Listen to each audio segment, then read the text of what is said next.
Welcome to Wasatch Weekends. I'm your host, Kimberly Perot. It is Friday, December 1st. On today's show, I have a conversation with Katie Wang about this weekend's film happenings, plus a conversation with Craft Lake City about their 5th annual holiday market.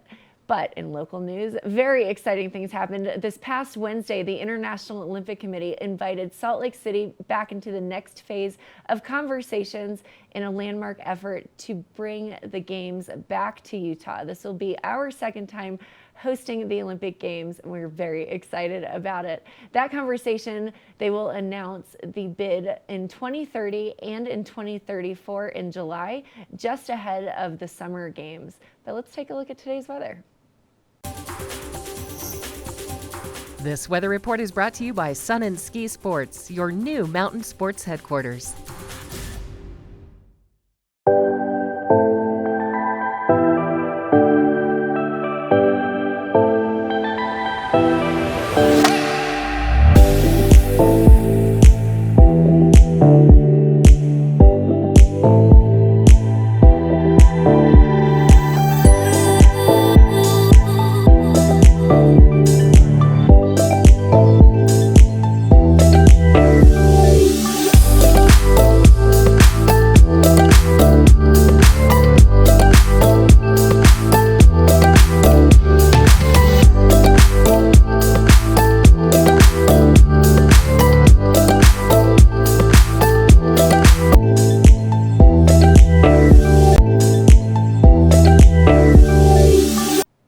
Welcome back to Wasatch Weekends with the weekend film updates. I've got Katie Wang of Park City Film joining us. Katie, how are you this morning? It's great to be here. Thanks for having me. How are you? I'm doing wonderful. Fingers crossed, doing a snow dance so we get some snow. Exactly. But that's always great for you all as well because you have a lot of things happening. So talk to me about the films that are happening this weekend. So this film I have been just tracking for a long time. It won the Palme d'Or at the Cannes Film Festival. It's called Anatomy of a Fall, and it stars one of my favorite actors, Sandra Uller. She's a German actress, multilingual. We saw her in Tony Erdmann a few years ago, and she's kind of like the Meryl Streep, like a contemporary Meryl Streep, just embodies the characters in such an amazing way that I love watching her on the screen. So this is kind of a murder mystery. So it's about a family that is in a remote cabin in the French Alps, and the husband mysteriously falls from a window. Or is he killed? Or is he pushed? Who knows? But the only witness to this event is the couple's son, who is blind. So fantastic setup to the story. And basically the story unfolds of kind of the whodunit, what their relationship between the husband and wife. Sandra Uller, of course, plays the wife. And their relationship with their son. And so there's just all these kind of things going on, just beautifully acted, very suspenseful. You are on the edge of your seat up until the end of the film. I got to see it at the Telluride Film Festival and people just loved it. It is multilingual. It's mostly in English, but there are some, even though it's set in France, which is kind of surprising. Because she plays a German woman, which she is, most of it takes place in English, but of course they have some French in there as well. So you get to experience all these beautiful languages at the same time. But yeah, really excited for this film to come in. And of course, prize winning at Cannes and certainly an Oscar contender. That's fantastic. It sounds so interesting. You mentioned being on the edge of your seat. I'm sitting on the edge of my seat listening to you describe it. Now, where can we go to get tickets? Where can we see the film? When is it airing? Yep, so it'll be this weekend. It's Friday and Saturday at 7, or again Sunday at 6. We have a new online ticketing system, so rejoice, all of you folks who've been having some difficulties with our previous platform, which shall not be named. So we have fixed that. We apologize for those technical errors, but now it should be a seamless experience. So you can get your tickets in advance online, of course, at parkcityfilm.org. But certainly we have plenty of tickets available at the door. We have a huge theater, 450 seats. So you're welcome to get your tickets at the door. If you have a spontaneous change of plans or just kind of round up the folks who want to go to the movies, we open the box office an hour before showtime. So a couple options there to consider, and we'd love to see folks out and see this great film. That's great. And it's Friday and Saturday night for this film, and then you have a new option coming up during the week. So talk to me about that. Yes, so Anatomy of a Fall, sorry, is Friday, Saturday, and Sunday. And So Sunday. So yes, so missed Friday, that one. Saturday, 7, Sunday at 6. Yep, sorry. So 3 options to choose Great. from, 2 different times. But then we'll be back next Thursday. This is part of our Real Community series, and this is where we get to partner with another nonprofit in our community. And this time we are partnering with the Bicycle Collective, which is actually based down in Salt Lake.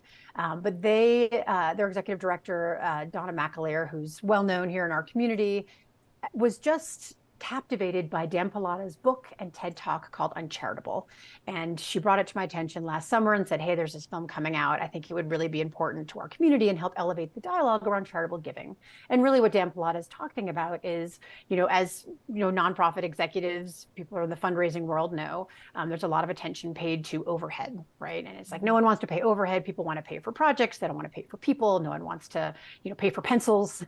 They want to pay for action. But it takes people to make things happen, honestly. And when you think about what people in the nonprofit sector are paid for the jobs that they do, it really needs to be competitive with the private sector if you're going to get the best talent possible to solve some of these social problems. And so it's a really interesting conversation that he brings to the forefront. It's something in the nonprofit world we've been talking about, for a long time, as long as I've been in the nonprofit sector, which is decades, but really bringing it to the forefront and having that conversation with people that support nonprofits. Whether it's you are, a big philanthropist, or maybe you just, can give $100, at all scales, it's an important conversation to have.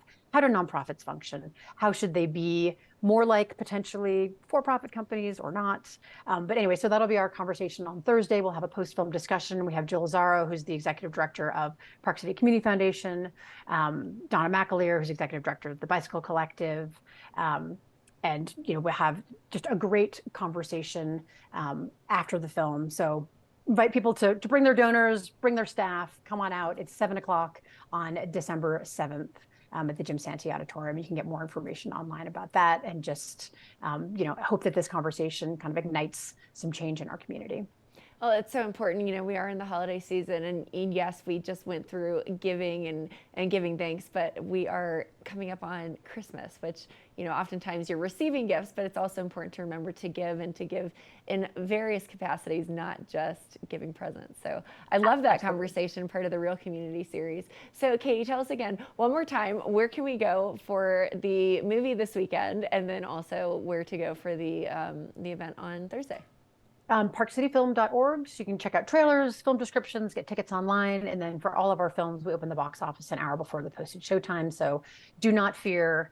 You can certainly get your tickets at the last moment if you just have a spontaneous change of plans, because we know that's how people kind of operate in the film going world, that they like to be spontaneous and go to see films when they have the opportunity. So come join us. We've got some great films, of course, this weekend and next week, and then some great films programmed out through the rest of this month. So we are programmed out through the end of December, and have some great films coming in for January as well, before Sundance takes over.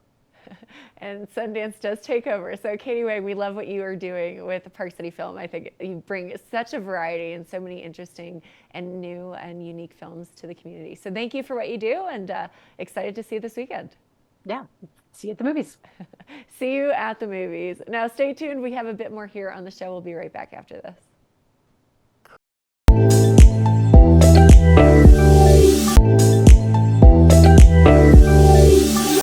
Welcome back to the show. It is Friday, December 1st, which means we are in full swing of the Christmas holiday. Joining me today is the executive director of the Craft Lake City to talk about their 5th annual holiday market. Angela, how are you this morning?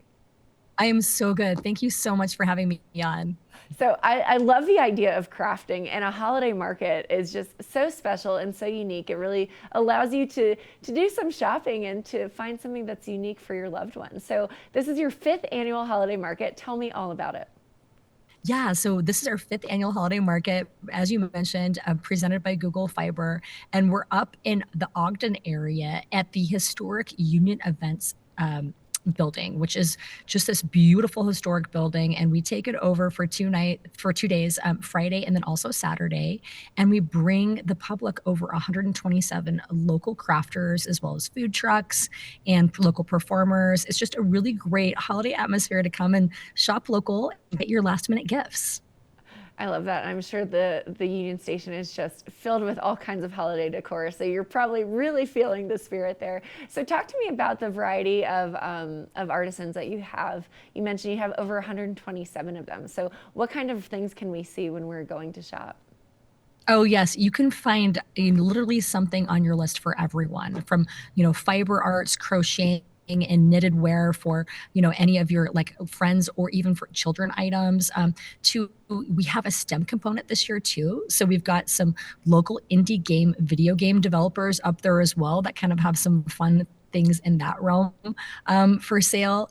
We also have, craft foodies that make like jams and jellies to we have a German baker this year that does all different types of German pastries that you can purchase that have a shelf life for a couple of weeks, and all sorts of just really fun things from food to jewelry to knitted wear to anything that you can really think of. We've got something for someone on your list. It sounds incredible. So how do you curate these artisans? Do they apply or do you hand select? Tell me a little bit more. Oh, thank you. And that is something that is very unique about our show. It is highly curated. So we have around 127 artisans that are participating this year, but we get over 400 that apply. And so it is such a difficult job for our jurors. We have a blind jury that literally just, they kind of judge people in on the market based on their work. And so, because of that, we just have the best of Utah's artisans and crafters at our event. And it's just so fun to just literally walk through and just see all of the unique and high caliber of work that is there. It's so interesting to see how people can take their creativity and how their brains work and translate that into a gift that you can share with your loved ones. So you are a nonprofit yourself, but you also are partnering with a local charity to help with their fundraising as well. So tell me about that partnership. Yes, and thank you. And every year we like to partner with a local charity and just, give back. Of course, we are a charitable organization, as you mentioned, but it's important to think about other ways that we can partner with other individuals and especially families in need at this time. And so we've partnered with the Utah Foster Care with their Ogden chapter. And so individuals can buy an item, a gift from some of our local makers and leave it with us. And we actually have the Utah Foster Care on site, and they will take those gifts and give them to Ogden families at need. Additionally, some artisans are participating in a discount program where if you buy something from them, they'll give you to donate to the Utah Foster Care. They'll give you a discount on that item, which is really wonderful. But in addition, you could also bring items as well if you have, some brand new items that would be appropriate for us to gift to a family. Please do bring those. Or, of course, as we like to encourage, you can purchase those on site from the local artisans and give twice, once to the local artisan and then a second time to a local family in need. I love that partnership. I think that's such a special way to give back and to remember that this is a season of giving, not just receiving. So, speaking of, you have some big sponsors that are helping put this event on because to have over 127 artisans in this gorgeous space is got to take a lot of work. Tell me a little bit about your partnerships. Oh, yes. Well, and thank you so much for your wonderful partnership through PCTV to help us get the word out about this event. We also have partnered with Google Fiber, which is really wonderful. They are looking to expand their services into the Ogden market. And so it's great to have their support to, provide what we do. Doing the market itself is very expensive for us to do. So we love having anyone that can kind of help us with those local partnerships. In addition to the city of Ogden has been so hospitable and also helped support us to have the market there for 5 years. That's great. So, where can we go to find more information? Yes, so to get information or to get tickets, because it is a ticketed event, you can go to craftlakecity.com. And if you purchase your tickets in advance, you can actually get a discount on them as opposed to walking up day of. Of course, you can certainly walk up day of and buy your ticket that way. But if you get them in advance, you can save a few dollars. And that's craftlakecity.com. Wonderful. Now, Angela, I know that we're talking about your fifth annual holiday market, but do you have anything exciting planned for 2024? Oh, we sure do. We just don't stop over here at Craft Lake City. We have monthly workshops that you can sign up for where you can learn how to become a maker or a creator yourself. We also have a really exciting event that we are debuting in March in Midvale, and this is called the Letter West Conference. And this is actually a conference for people who love hand lettering. And so if you love hand lettering, if you love calligraphy, if you want to learn more about it, or you're an existing artist that practices in that way, you are going to be so excited for this event. We're actually bringing in 2 artisans from out of the country that are like lettering superstars to come give workshops, to be give keynote presentations, and then also to be on a panel discussion. So that event is going to be on March 2nd, which is a Saturday, and tickets are actually up and for sale right now. And you can also find information about that on craftlakecity.com. So craftlakecity.com. I love the work that you're doing to continue fostering creativity among the community. So it's excellent work. But tonight is the start of the 5th annual holiday market. So make sure that you buy your tickets. Angela, we love having you on the show. Thanks for joining us, and best of luck to you this weekend. Thank you so much again. And we hope to see you up there this weekend in Ogden. Absolutely. So head over to Ogden Union Station. You can attend the 5th annual holiday market. Very fun event to take your family to as well, to really kick off the holiday spirit. Now stay tuned. We'll be right back with more after this.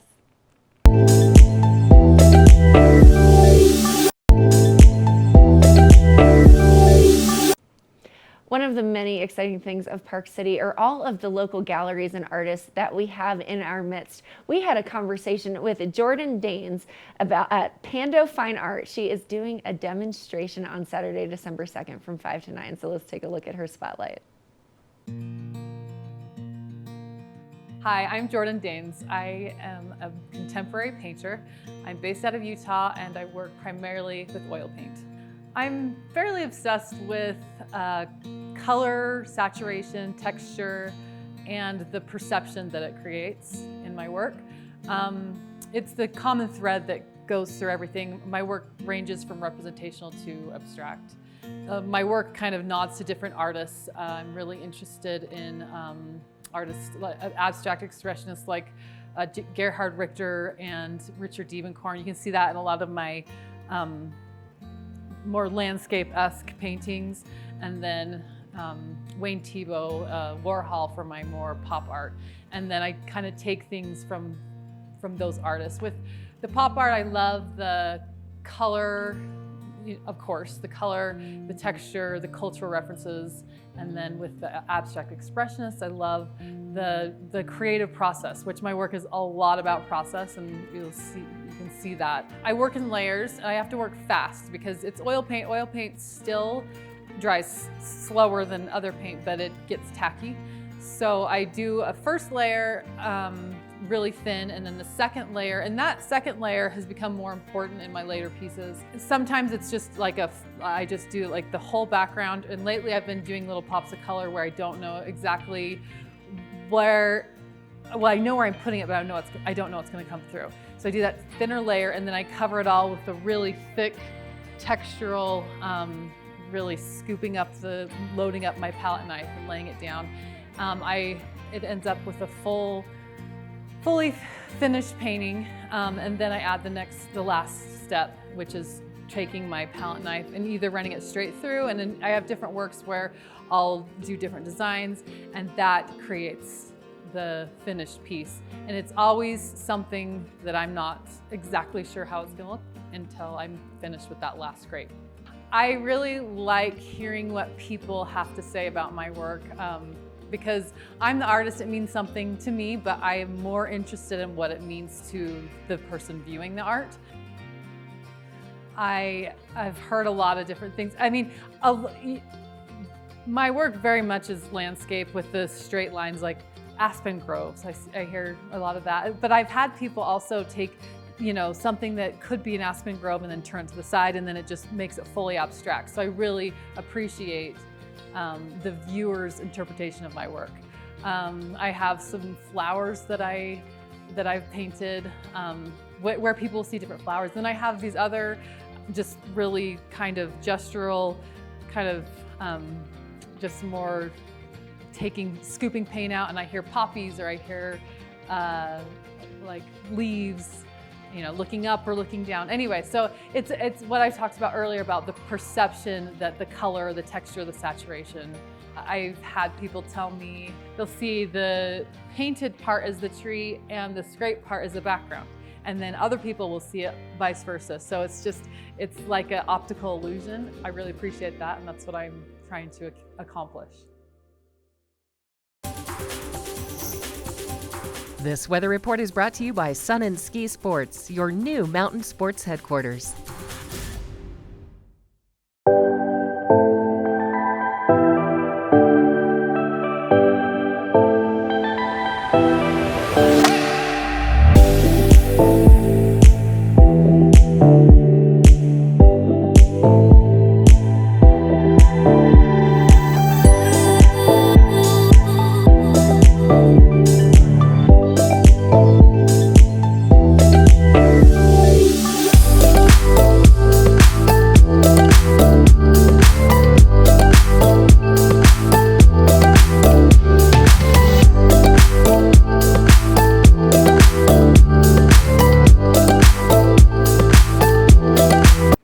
It was an exciting show on this morning's edition. I'm your host, Kimberly Pro. Always a pleasure to join you. Looking forward to the next one. Enjoy your Friday, and we'll see you tomorrow.